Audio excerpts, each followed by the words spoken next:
É uma derrota que...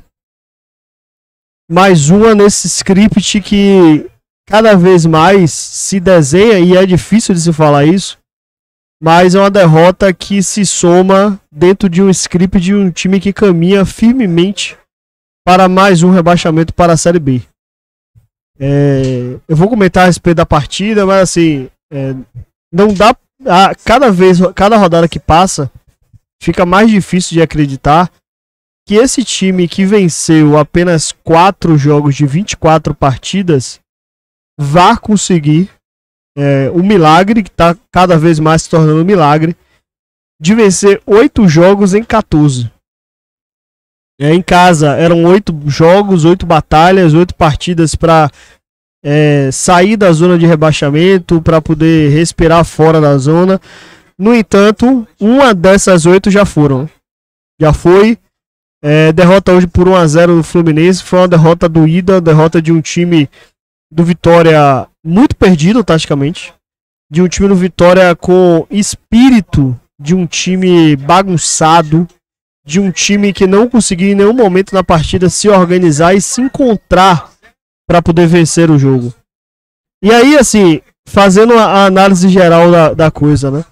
É incrível como o Dudu, o contexto, tudo se encaminha para isso, né? No pré-jogo eu tava falando que Dudu existia o momento do caos de Dudu, né? Tinha aqueles primeiros 5 minutos ali que ele entra muito pilhado, entra muito ativo, entra querendo jogar muito, fazer falta, enfim.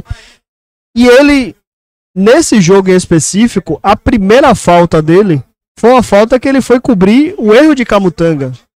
Tava com a bola dominada, tentou sair jogando, cometeu um erro técnico, e aí Dudu foi fazer a cobertura e acabou cometendo a falta. A segunda falta foi uma falta também passível para amarelo. Então assim, não foi Dudu que violentamente foi agredido, não. A primeira falta foi uma falta de Camutanga, uma falta que Camutanga acabou errando. E a segunda falta foi uma falta para cartão amarelo, de fato. E o volante que saiu para poder combater. Mas o contexto de Dudu e tudo que o cerca transforma um cartão, uma expulsão que obviamente seria questionada por qualquer outro volante, se torna uma bomba relógio, né? Mas depois até a expulsão, basicamente não existia jogo, né? Os dois times cometeram muitas faltas, jogo muito picado, com poucas chances de gol. O Candançan teve uma apresentação terrível no dia de hoje.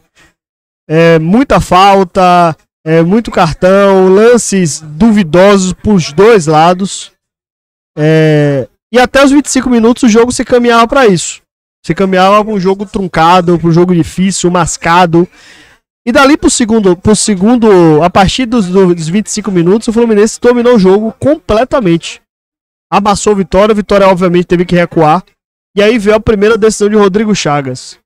Ele precisava recompor o volante, ele precisava substituir alguém para poder dar uma sustentação defensiva melhor, e ele tinha 3 opções: Oswaldo, Eric ou Mateuzinho.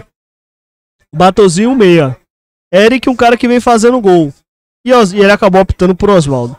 Sai Oswaldo, entra Ronald, o Vitória segue com a linha mais baixa, se defendendo, se protegendo. O Fluminense foi por tudo ou nada.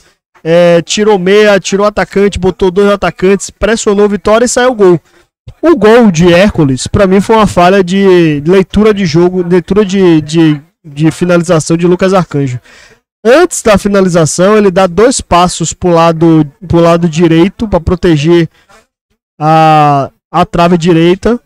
Só que a bola, o Hércules finaliza muito bem, é verdade, mas ali foi uma bola difícil, uma bola complicada, mas o Lucas Arcanjo cometeu um erro, cometeu uma falha pro nível do gol dele, pro nível do jogador dele, não é esperado. Vem aí no finalzinho do primeiro tempo a expulsão do Igor Rabelo, que acaba igualando 10-10. E no segundo tempo, Vitória volta mais ofensivo, porque já era esperado, né? Era aquilo que se tinha para se fazer. Era botar um time mais ofensivo. E aí, o Rodrigo lança a mão de Fabri, de Romarinho, de Renzo Lopes, abre o time, ele tira o Ronald para colocar o Romarinho. Depois o Fabri, ele se machuca no primeiro lance que ele dá, no primeiro sprint que ele dá, ele já se machuca.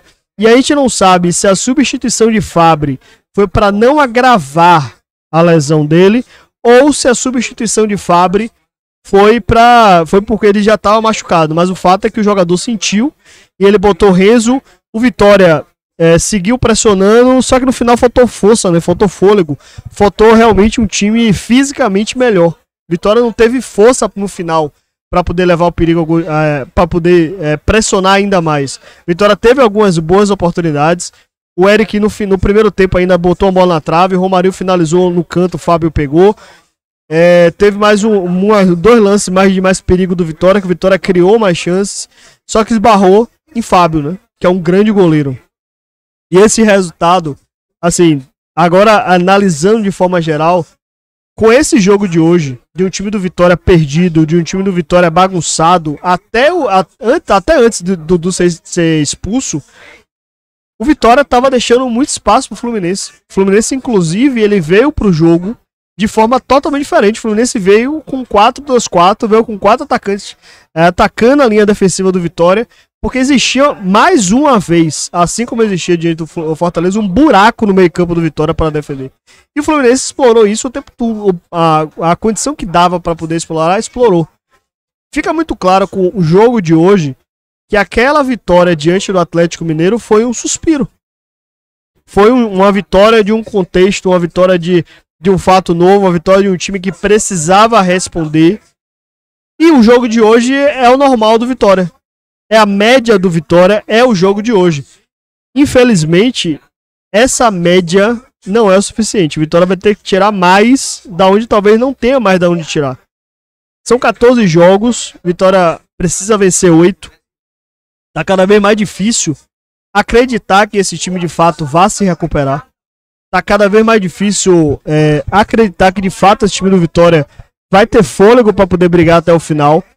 E o final de Campeonato Brasileiro pro Vitória tá se caminhando cada vez mais melancólico. E é incrível, né? Como peças que o Vitória tinha como suas referências no dia de hoje não conseguiu ir bem. Não conseguiu desempenhar um bom futebol. Camutanga, por exemplo, foi uma partida muito segura. Não foi à toa que ele acabou errando o lance. E o Camutanga e o Dudu acabou sendo expulso. O Mateuzinho brigou muito, lutou muito, batalhou muito, mas ainda assim, muito longe. O Lucas Halter, enfim. Lucas Halter é seguramente o capitão mais mamão da história do Vitória. Ele é um capitão mamão. É um capitão que não cobra, que não se põe, que não briga. Enfim, eu acho que mais uma vez, né? A gente fala aqui em live, mais uma vez a gente falou várias e dezenas de vezes. A responsabilidade por esse time hoje, no jeito que está, na forma melancólica que está, é de Fábio Rios Mota. A responsabilidade é dele. Então é isso. Esse é o resumo, basicamente.